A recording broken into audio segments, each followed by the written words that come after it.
Not me pretending I got ready to shoot this video, but in reality I'm literally wearing pajama pants. I mean, it's very COVID chic.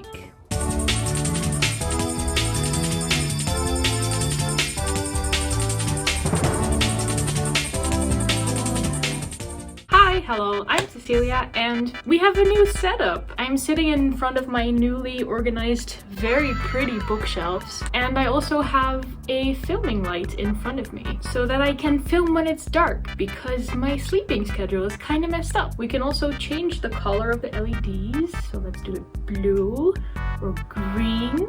Oh, but I think we're gonna stick with red because I like the way it looks. Anyway, welcome to a new studio vlog. I am preparing for two upcoming conventions this month, which is the Fantasy Fest and the Heroes Made in Asia, both in the Netherlands. Of course, I will vlog both events, but I wanted to make a separate video preparing for this convention and make kind of a studio vlog out of it. As of filming this, the Fantasy Fest is exactly a week from now, so come with me while I prepare my products, figure out my display, and just produce a ton of stuff. The fun thing is that this time around I will bring new products and I will also make a new product. So yes, I will use this machine that I got to make buttons, and I just really hope to show you how I do that, and I'm really excited. I can't wait to see how they turn out. But for now, let's bring up the checklist and just see what we're gonna do. I'm gonna go sit to the side a little bit so we can put a checklist right here. But yeah, I need to produce stickers, bookmarks, art prints, sticker sheets, tote bags, and buttons. And some other things I need to do are decorate and fill my gacha machine that I'm gonna take with me and add to my display. And I have ordered wooden pins and some extra keychains from a manufacturer a while back, and I ordered express shipping, and I really hope it arrives this week so that it's in time for the con. We should cry. Yeah, if it does arrive in time, I will unbox them and check them for quality in this video. Then I have to make packaging and backing cards for basically all products, and I want to test my display, so I probably will just use my bed as a table and I'll put my display on there and see how much room I have, because the table I have on the Fantasy Fest is a little bit smaller than the table I had on my previous convention, which you can see the vlog of right here or there. Honestly, I don't know, but somewhere on this screen.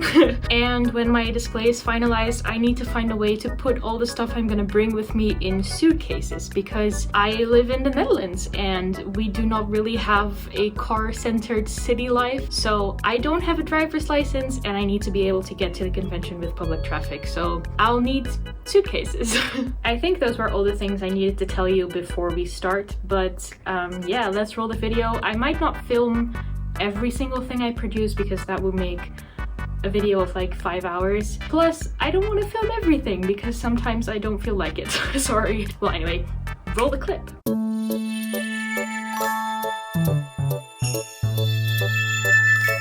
Hello there, it is I from the future, and I have some very futuristic insights because these buttons are going to do extremely well on both conventions, and I'm really excited to show you the process that went into making them. Right here, I'm just kind of gathering supplies. There's a lot of bits and bobs you need for the machine to work. But yeah, we're starting with making tiny buttons of 25mm in diameter. And I had a few designs ready. I started with formatting the first design in my silhouette portrait to cut. And at first I thought the design should also be 25mm big, but that was not true. The design actually needs to be 10mm bigger to be able to fold over the edges of the button. So yeah, I printed them and made my silhouette cut them, but I did make a mistake in choosing the paper type, and we'll talk about that later. But here is just some satisfying cutting machine footage, and eventually you're left with a bunch of really perfectly cut circles, so that's really nice. And then the real work begins, and it's time to press the button. So first you put this metal top plate in the left mold. You put your design over that and then cover your design with a plastic little cover that's the exact same size as the image. And then you press down the lever over the first mold. The machine will then kind of eat up these three things and lift it out of the mold. Then in the right mold, you put the back plate facing downwards. You position the press over the right mold and press again, and then the two pieces will kind of be pressed together, and that was my first attempt. It looks pretty awesome, honestly, but again, I made a mistake. So the mistake was that I used very thick photo paper for my image, and that the machine can only press paper of max 150 grams.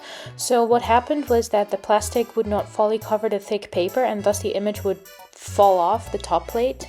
So for my second attempt, I used regular paper that was 80 grams, and I repeated the process, and that actually did work like a charm. Here I'm just pressing the first button with the right paper type, and as you can see, it was also easier to press down. I needed way less force. And yeah, the plastic covers and the metal plates were a pack and deal with my machine, by the way, so that is really great. I chose these metal back plates with like the needle, but they also gave me some plastic ones.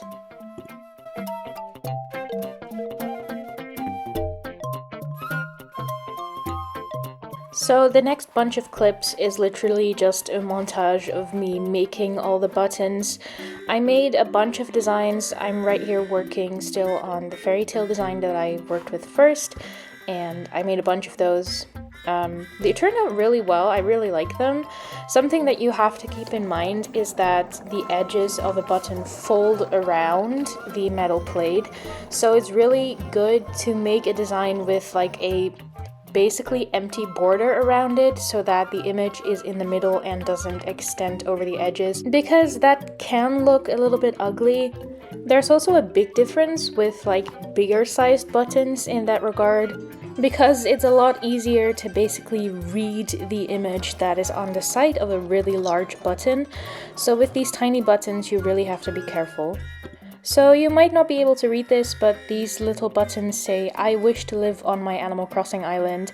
And with my futuristic insights, I can tell you that those did really well on Comic-Cons. A lot of people relate to that statement, so that's really cute. We all want to escape reality and live in a video game. I myself really love these Living a Fairy Tale Life buttons, but because these buttons are so tiny, buttons with text are really hard to read, so maybe I should alter the design a little bit for this one. I am now, as I am editing this, realizing that I shot a lot of footage of my button machine, but that was just because it is just so incredibly satisfying to make buttons and to press them. I don't know, there's something about it that just makes the whole process just really, really fun, and it's amazing to watch Netflix shows while doing this because it's mindless enough that you can pay attention to something else, but also just requires enough attention that it remains interesting.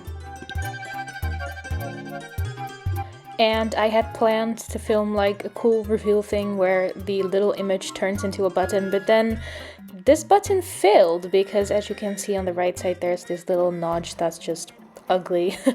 But we got to the final designs, which are just these black cat designs. Honestly, my favorite. I think these were the best sellers of the entire evening.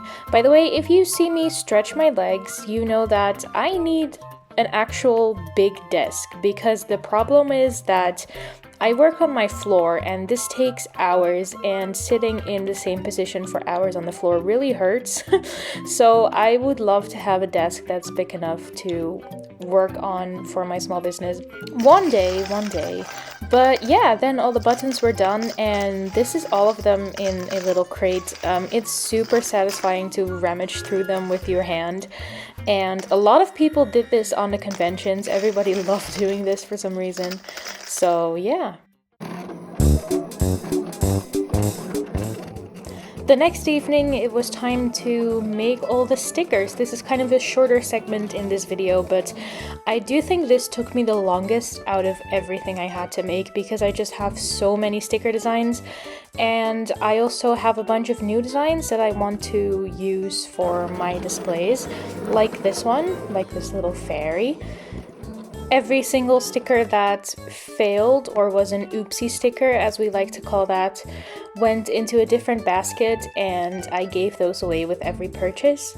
Here my machine is cutting my sticker sheets. This is my best-selling sticker sheet with little cute cats.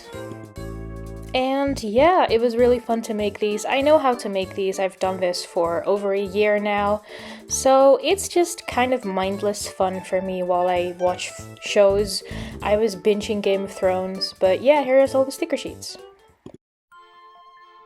Then it was time to make tote bags.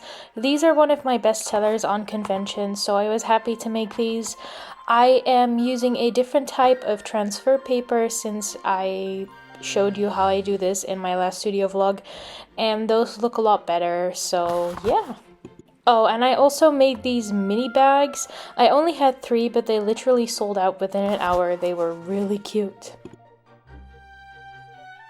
Then this is a product I really want to add to my online shop as well. These are mystery and oopsie bags, so I have a big mystery bag and a small mystery bag. In the big one there's 2 sticker sheets, 2 vinyl stickers, and 2 buttons, and in the small one there's 1 of each. And for the oopsie bags it's the same thing, except those are oopsie products. These did pretty well on the conventions. People really like mystery bags, so yeah.